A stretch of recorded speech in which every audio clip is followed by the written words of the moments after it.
अस्सलामुअलैकुम जी, मैं हूं बिलाल अब्बासी और आप देख रहे हैं मेरा YouTube channel Bilal Abbasi TV. अभी हाल ही में जो सियालकोट में वाक़या हुआ, सारी कौम इससे बाखबर है। बड़ा ही अफसोसनाक वाक़या था। देखें, मैं इस बारे में नहीं बताना चाहता आपको कि किसकी गलती थी। मैनेजर को जो कत्ल किया गया उसने क्या गलती की या क्या नहीं किया, लेकिन हम बात गलती पे तो नहीं करेंगे, लेकिन इस पे करेंगे कि जो हुआ। देखें, उसमें दो सूरत हाल हैं, या तो उसने गलती की है या नहीं की। और अगर नहीं की गलती तो इस तरह लोगों का उससे कत्ल करना और फिर उसको उसकी लाश की इस तरह बेहुरमती करना और रोड पे उसे मारना और 200 बंदे का देखना और एक का भी अक्ल का काम ना करना और उस पे बोलना ना, ये बहुत अफसोसनाक बात है। ये समझ लें कि पूरी कौम के लिए अलमिया है कि हमारी कौम की अक्ल कहाँ चली गई है और हम किस कदर बेहिस हो गए हैं कि जुल्म के ख़िलाफ़ हम बोलते नहीं हैं। ठीक है। दूसरी बात यह है कि चले मान लें कि अगर उससे गलती हुई है तो देखें, मुख्तलिफ आराएँ हैं। जिस तरह बाज़ लोग कहते हैं जी उसने कोई पोस्टर उतारा है तो ये वो मुसलमान नहीं था, वो ज़ाहिर है श्रीलंका का एक रहने वाला है, जो भी उसका मज़हब है।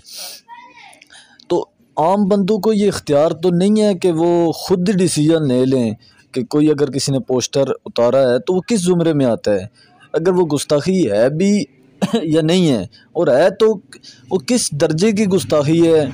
और ये तो उलमाए किराम फैसला करते हैं कि उस पर हद क्या लगती है। एक बंदे को खुद कैसे इख्तियार है कि वो हद लगा दे, और एक ऐसे मुल्क में जिसमें कानून मौजूद है, और यूं सारे लोग उसको मार पीट के, उसको कोई ख्याल नहीं है किसी को कि इसके पीछे बच्चे होंगे, इसके पीछे इसकी बीवी होगी, इसके रोने वाले होंगे इस बेचारे के। मजमूई तौर पर मैंने जो देखा है कि ये सिर्फ ये पहला काम नहीं है। यहाँ यूनिवर्सिटी का लड़का कत्ल हुआ है, यहाँ वो बच्चा कत्ल हुआ था जब वो उस गांव में जिसमें ऑयल टैंकर भी तबाह हुआ था और लोग जले थे, उस गांव में भी लोगों ने जलाया था बच्चे को, और यही इल्ज़ाम गुस्ताखी का लगा के। तो फिर 1 साल बाद जो उनके साथ अंजाम हुआ वो सारे आप लोग जानते हैं। तो ये कोई पहला वाक़या नहीं है, ये बहुत सारे वाक़यात हो चुके हैं। मैंने इस बारे में सोचा, मुझे 2 वजूहात नज़र आई जी। इस पे हमको काम करना पड़ेगा। पहली चीज़ है जहालत है। हम बासियत कौम अभी बहुत जाहिल हैं, इतने लोग जाहिल हैं कि मैं जब लोगों से बातचीत करता हूँ मुझे हैरानगी होती है कि इन लोगों का दिमाग क्या है, ये किस तरह सोचते हैं, ये किस कदर लोगों की दुश्मनी रखते हैं, ये किस कदर गलत नज़रियात रखते हैं, किस कदर इनमें अदम हिम्मत है। मैं आपको एक बात सुनाता हूँ। एक दफ़ा एक बंदा मेरे पास आया तो मुझे कहता है कि ये पीछे कोई दुकानदार है, तो मैंने 11वीं शरीफ के चावल पकाए, मैंने उसको दिए और उसने इनकार कर दिया। और उसने ये कहा कि जी मैंने आज कोई ऐसा दिन था कि उस दिन बहुत सारे लोगों ने दिए, तो उसने कहा यार मेरे पास बहुत हो चुके हैं, तो मैंने लिए तो ख़राब हो जाएंगे तो तू ना दे। तो ये बंदा उसके इतने ख़िलाफ़ हुआ पड़ा, कहता इसको तो कत्ल कर देना चाहिए, इसने 11वीं शरीफ के चावल से इनकार किया। तो आप यहाँ जहालत से अंदाज़ा लगाएं कि 11वीं शरीफ के चावल से इनकार कोई जुर्म नहीं है। और जो उसका कहना था कि मेरे पास पड़े हुए हैं, अगर मैंने मज़ीद ले लिए तो ख़राब होंगे, तो ये बात तो उसकी बिल्कुल सही थी। और ये बात ना भी सही हो, वो 11वीं को मानता ही ना हो, तो उसने इनकार किया, तो इसमें ना गुस्ताखी बनती है, ना बेअदबी बनती है, ना इससे इस्लाम से बंदा निकलता है, ना कोई इससे रुकन छूटता है। तो इस बात पे गुस्सा करना और इतना बड़ा जुमला बोल लेना कि इसको तो कत्ल कर देना चाहिए, तो आप सोच लें कि बासियत कौम हम किस कदर जहालत का शिकार हैं। तो सबसे पहले हमें इस जहालत से दूर करना पड़ेगा आवाम को। हमें आवाम को बताना पड़ेगा कि इख्तलाफ राय जो है ना, वो इख्तलाफ राय वो गुस्ताखी नहीं बनती। गुस्ताखी किसी की तौहीन करना, किसी को गाल देना, ये गुस्ताखी बनती है। अब मिसाल के तौर पर एक बंदा कहता है जी नबी पाक सल्लल्लाहु अलैहि वसल्लम को इल्म गैब नहीं था, वो कुरान पाक की आयत पेश करता है, हदीस पेश करता है, उसका एक अपनी राय है, तो ये गुस्ताखी नहीं बनेगी। ठीक है।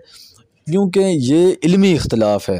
हाँ, कोई उनकी तौहीन करे, उनको गाल निकाले माज़अल्लाह, तो वो गुस्ताखी बनेगी।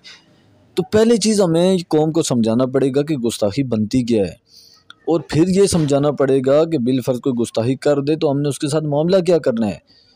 क्योंकि अवाम को तो नहीं पता कि ये गुस्ताखी किस दर्जे की गुस्ताखी है, इस पे हुक्म क्या लगेगा। तो अपने पास ही डंडे उठा के किसी बंदे को कत्ल कर देना और फिर उसकी लाश की बेहुरमती करना, इसकी कतई इजाज़त नहीं दी जा सकती। एक तो ये चीज़ पहली वजह जालत है, और दूसरी वजह इसकी अदम बर्दाश्त है।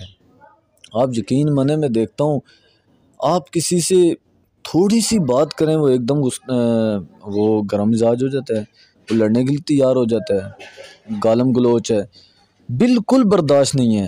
आपके पीर के ख़िलाफ़ कोई बात करेगा, अगला बंदा आपके गले पड़ जाएगा।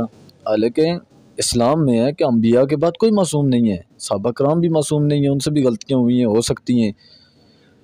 औलिया से मतलब गलती किसी से भी हो सकती है, मासूम आप अंबिया के अलावा किसी को नहीं मान सकते। तो आप प्लीज़ पीराने निज़ाम, उलमाए किराम और जितने भी सियासी लीडरान हैं अपनी कौम को बताएं, सियासी लीडर ख़ुद खड़ा होकर बताए कि हमारे ख़िलाफ़ अगर कोई बात करे तो आपने उससे लड़ना नहीं है, आपने उसको समझाने की कोशिश करनी है। अगर वो नहीं समझता तो आपने ना उससे लड़ना है ना उसको बुग़्ज़ रखना है, क्योंकि उस पर कोई वाजिब नहीं है कि वो मुझे माने, वो सियासी लीडर उनको बताए। इसी तरह पीर अपने मुरीदों को समझाए कि सारी दुनिया पे वाजिब नहीं है कि वो मुझे माने। अगर कोई मुझे नहीं मानता तो ना गुस्ताख है, ना दीन से बाहर है, उसका इस्लाम बिल्कुल सही हो सकता है। इख्तलाफ राय इंसान है, अगर वली है वो भी इंसान है, आप लोग भी सारे इंसान हैं, तो किसी से भी कोई इख्तलाफ कर सकता है। तो प्लीज़ ये दो चीज़ें ख़त्म करें, एक जालत ख़त्म करें, दूसरा अदम बर्दाश्त ख़त्म करें। ये जब तक माशरे से ये चीज़ ख़त्म नहीं होंगे, ये वाक़यात रुनमा होते ही रहेंगे। तो बहुत ही अफसोस है, बहुत ज़्यादा अफसोस है, मेरे पास अल्फाज नहीं है कि मैं इस वाक़े की किस तरह मज़म्मत बयान करूं, और मुझे समझ नहीं आ रहा कि हम किस तरफ जा रहे हैं। बहरहाल अल्लाह ताला हमारी मदद फरमाए और हमें इल्म अता फरमाए और हमें बर्दाश्त अता फरमाए। अगर वीडियो अच्छी लगी है तो चैनल को सब्सक्राइब करें, वीडियो को लाइक करते हैं। Thanks for watching.